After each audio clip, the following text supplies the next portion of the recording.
할렐루야. 오늘도 주님의 보혈이 우리의 삶에 흐르는 줄로 믿습니다. 이 시간 말씀을 받겠습니다. 이 복된 시간에 주시는 하나님의 말씀은 우리 고린도전서 8장 1절에서 13절까지의 말씀입니다.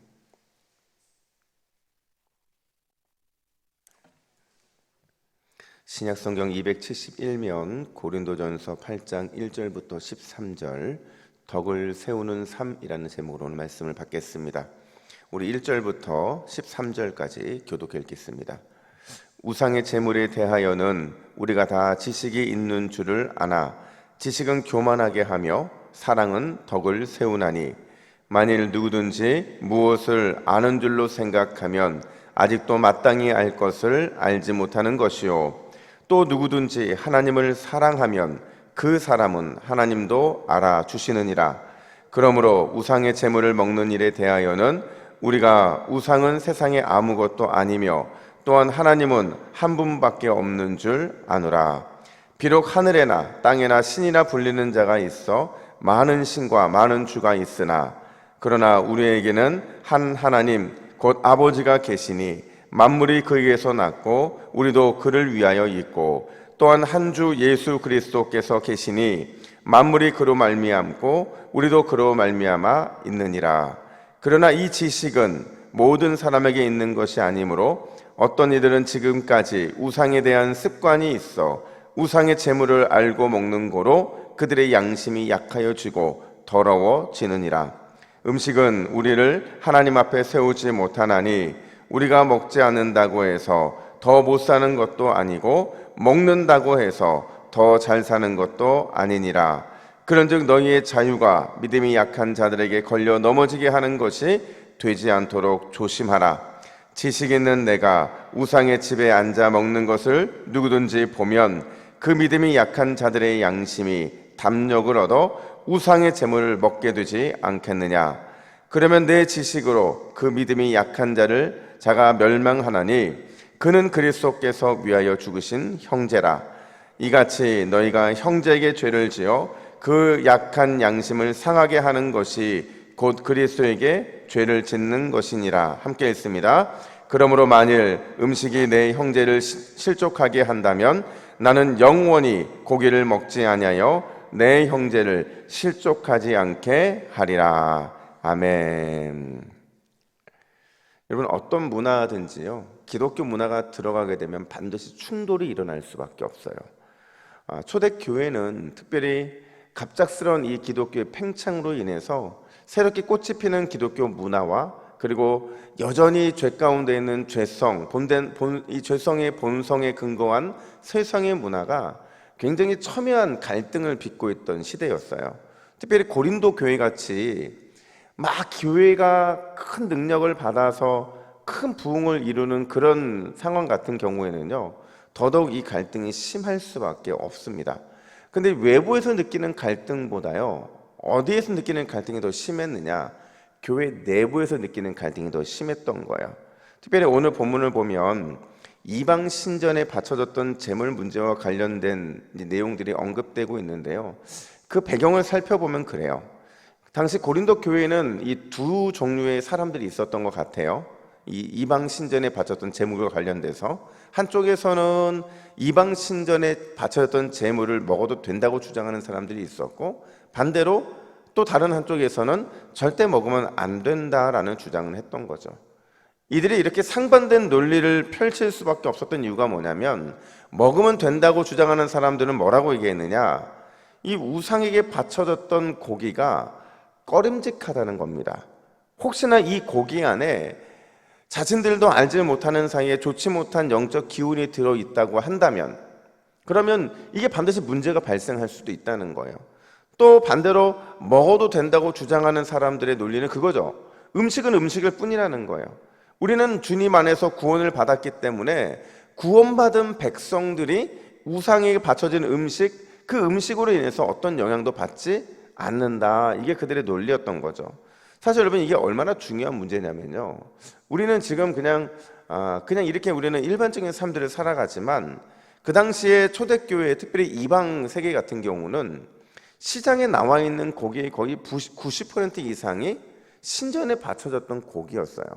여러분, 신전에 고기를 바치려고 한다면 뭐 그냥 바치겠습니까? 가장 좋은 그런 이 고기를 바쳤고, 근데 그것들이 한 번 바쳐졌다가 소화가 안 되니까 저절로 이렇게 시장으로 다 흘러나오는 거거든요. 그러다 보니까 자연스럽게 신전에 바쳐졌던 고기는 제일 좋은 고기였고, 고기를 먹으려면 어쩔 수 없이 시장에서 신전에 바쳐졌던 고기를 먹을 수밖에 없었던 거죠. 그러니까 피할 수 없는 문제였다는 거예요. 이 문제에 대해 바울이 뭐라고 말을 하냐면, 우리 4절 말씀을 같이 읽습니다. 4절입니다. 시작. 그러므로 우상의 제물을 먹는 일에 대하여는 우리가 우상은 세상에 아무것도 아니며 또한 하나님은 한 분밖에 없는 줄 아노라. 아멘. 여러분, 바울이 누구의 손을 들어준 거예요? 먹어도 된다는 사람의 손을 들어주고 있는 겁니다. 근데 여러분, 이 논리가 맞으려면 바울이 오늘 이 두 가지 원리를 전제로 해야 된다고 말을 하고 있어요. 먹어도 되는데 먹으려면 이 두 가지 전제가 제대로 작동해야만 먹어도 된다라는 거죠. 그 첫 번째가 뭐냐? 절대로 사랑과 배려를 놓치지 말라는 거예요. 우상의 제물을 먹을 때 너희들이 그 먹는 문제의 판단과 행동의 근거에는 반드시 사랑과 배려가 있어야 된다는 거죠. 여러분, 우리가 1절을 보겠지만 지금 있는 이 1절 말씀에서 강조하는 단어가 뭔지를 보세요. 우리 1절 말씀 화면 보시고 같이 읽습니다. 시작. 지식은 교만하게 하며 사랑은 덕을 세우나니. 아멘. 여러분, 1절에서 바울이 강조하는 단어가 뭐예요? 사랑입니다. 근데 이 사랑이 단순한 사랑이 아니라 이 덕을 세우는 사랑을 말해주고 있다는 거죠. 이거 배려라고 말을 할 수가 있다는 거죠. 사실 바울은요, 이 지식을 거부하지 않습니다. 제대로 된 지식은요, 교회를 건강하게 세우고요, 또 제대로 된 지식은 바른 생활을 가능할 수 있게 만들어줘요. 근데 그와 동시에 중요한 게 뭐냐? 그 지식 안에 사랑의 덕을 세우는 지식이 있는가? 그러니까 지식의 근본적인 이유가 사랑의 덕을 세우기 위함인가를 늘 점검해 봐야 한다는 거예요. 여러분, 우리가 예수님의 이 행적을 다루고 있는 복음서를 보면 예수님께서 강조하신 굉장히 중요한 원리가 하나 있어요. 그게 원리가 뭐냐면 바로 서로 뭐 하라고요? 사랑하라는 거죠. 이 사랑이 율법의 완성이고요, 하나님이 가장 기뻐하시는 성도의 가장 기본적인 윤리예요. 따라서 우리가 하나님을 아는 지식이 있다, 지혜가 있다, 이 말은 바꿔 말하면 진정한 사랑을 내가 알고 그 사랑을 실천하고 있다는 거예요. 궁극적으로 고린도 교회의 문제의 가장 핵심은요, 하나님을 안다는 지식이 있는데 그 지식 안에 하나님에 대한 사랑, 그리고 그 사랑에 대한 실천이 부족한 게 바로 고린도 교회의 문제였기 때문에 그렇다는 거죠. 그래서 고린도전서 13장 4절 5절을 보면요, 바울이 사랑에 대한 태도를 보여주는데 다 동사예요. 동사라는 말은 무슨 얘기냐면 행동이고 마음가짐이고 태도라는 거죠. 우리 고린도전서 13장 우리 4절부터 5절 말씀을 같이 읽습니다. 시작. 사랑은 오래 참고 사랑은 온유하며 시기하지 아니하며 사랑은 자랑하지 아니하며 교만하지 아니하며 무례히 행하지 아니하며 성내지 아니하며 악한 것을 생각하지 아니하며. 여러분, 사랑이 이렇게 움직이는 동사이고 사랑이 이렇게 우리의 마음속에서 출발하는 그 움직임의 동력이 된다는 겁니다. 말로만의 사랑이 아니라 반드시 실천되는 그 사랑만이 하나님이 받으시는 참 사랑이다, 이렇게 말하고 있는 거예요. 여러분, 그 관점으로 봤을 때 당신이 믿음이 있다고 생각하는 사람들, 하나님에 대해서 바른 지식이 있다고 생각하는 사람들, 특별히 마음껏 신정고기를 먹었던 사람들이 놓치고 있는 게 뭐냐? 바로 믿음이 연약한 성도들에 대한 사랑과 배려가 부족했다라는 거예요. 여러분, 제가요 요즘에 기도하면서 우리 교회를 생각할 때마다 이 구분되는 게 있어요. 그게 뭐냐면, 여러분, 우리는 기성세대와 젊은 세대를 구분을 하지만 제가 요즘 기도하면서 자꾸 드는 생각이 뭐냐면 우리 교회에 세 분류가 있는 거예요. 기성세대가 있는 건 맞아요. 그리고 이 나머지 세대들에서 두 세대가 나눠지는 거예요. 그 두 세대가 뭐냐면, 한 세대는 다음 세대. 여러분, 다음 세대가 어린아이들이 아닙니다. 다음 세대는 우리 젊은 세대들이고 이제 막 결혼해서 우리 교회 앞으로의 50년을 이끌고 가야 되는 그 사람들이 다음 세대예요. 그럼 마지막 세대는 누구냐? 미래 세대인 거죠. 이 미래 세대는 바로 우리가 말하는 주일학교 아이들인 겁니다.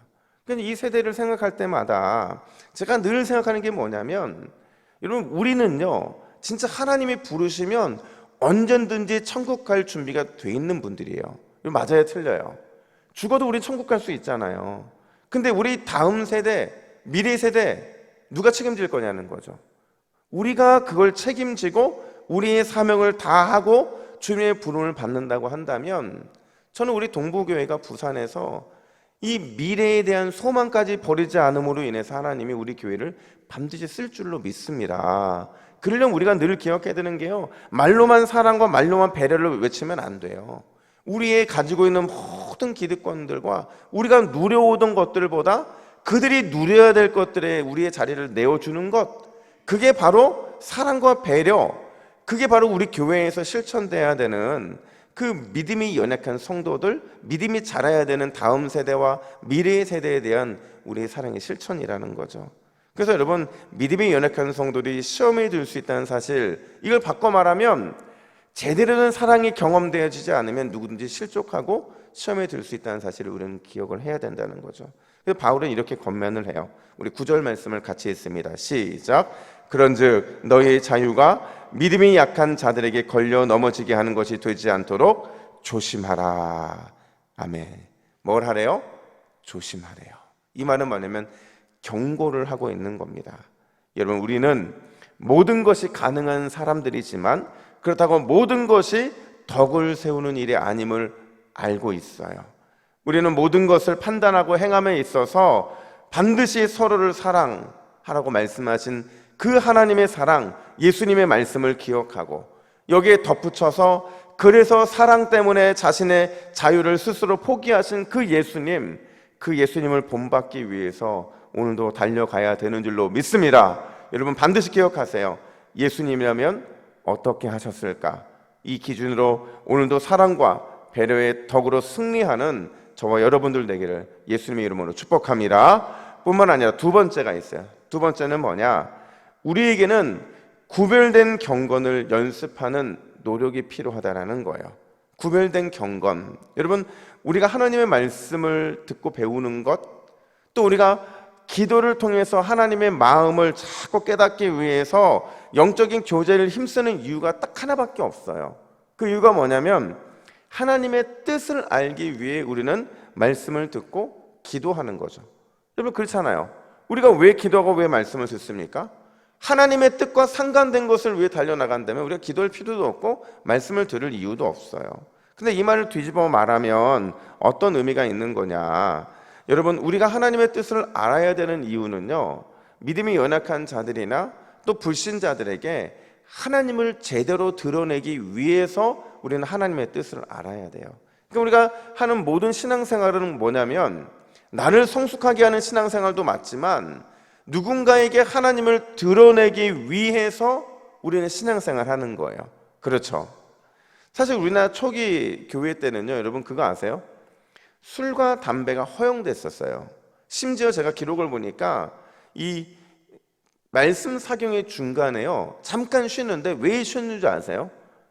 이 담배 피는 성도들이 이 담배를 못 피움으로 인해서 이 금단 현상이 일어날까 봐 초대교회에서는 이 나가서 담배 필 수 있는 시간을 줬다는 거예요.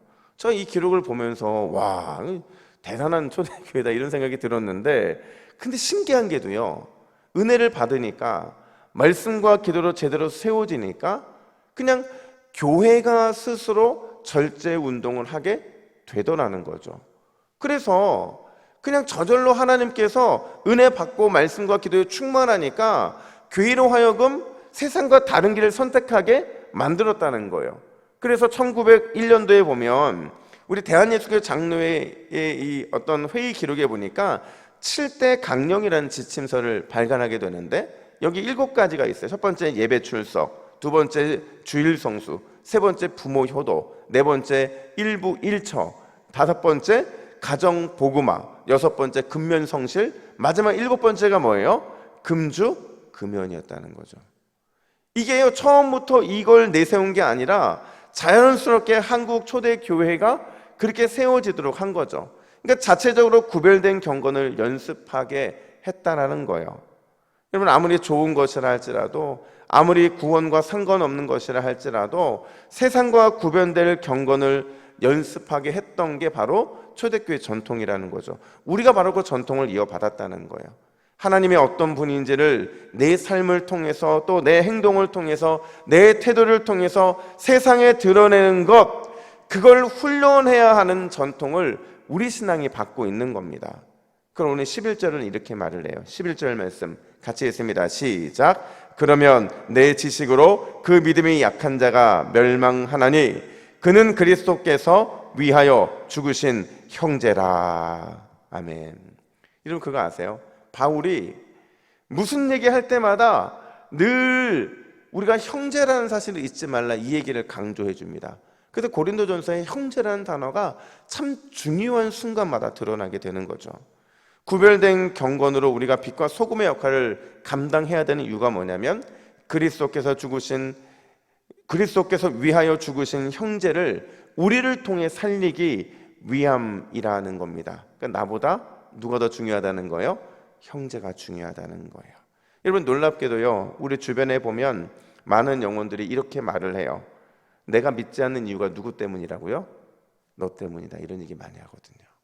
우리의 남편이, 우리 아내가, 우리의 자녀들이, 우리의 이웃들이 그렇게 말을 한다는 거죠. 여러분, 오늘도 나의 구별된 경건과 구별된 거룩으로 훈련됨이 많은 영혼들을 옳은 대로 돌아오게 하는 축복의 통로로 나타나야 되는 줄로 믿습니다. 그렇다고 한다면 여러분, 우리는 늘 우리 스스로가 구별되는 그 훈련을 좀 해야 된다라는 거예요. 여러분, 기도 제목 잠깐 보실까요? 우리 같이 함께 읽습니다. 시작. 주여, 오늘도 사랑과 배려로 생각하고 행동하게 하옵소서. 나의 구별된 경건, 구별된 거룩으로 많은 사람을 옳은 대로 돌아오게 하는 축복의 통로가 되게 하옵소서. 아멘. 기도하겠습니다. 하나님 아버지, 은혜와 사랑을 감사합니다. 오늘도 이 새벽에 우리가 기도하고 주의 말씀 앞에 나아가는 것은 나의 구별된 삶을 통하여 많은 사람들을 옳은 대로 돌아오게 하기 위함인 줄로 믿습니다. 하나님, 기도한다고 하면서, 말씀 가운데 거한다고 하면서 여전히 사랑과 배려가 부족했던 우리 자신을 돌아보게 하여 주시고, 오늘도 우리를 통해서 하나님이 원하시는 영혼이 사라지는 귀한 역사가 있도록 인도하여 주시옵소서. 우리의 존재의 목적은 예수 그리스도를 드러내는 삶인 줄로 믿습니다. 나는 죽어지게 하여 주시고 날마다 예수만 사는 삶을 살아내는 모든 새벽 기도자들 될 수 있도록 주께서 인도해 주시옵소서. 감사드리며 예수님의 이름으로 기도하옵나이다. 아멘.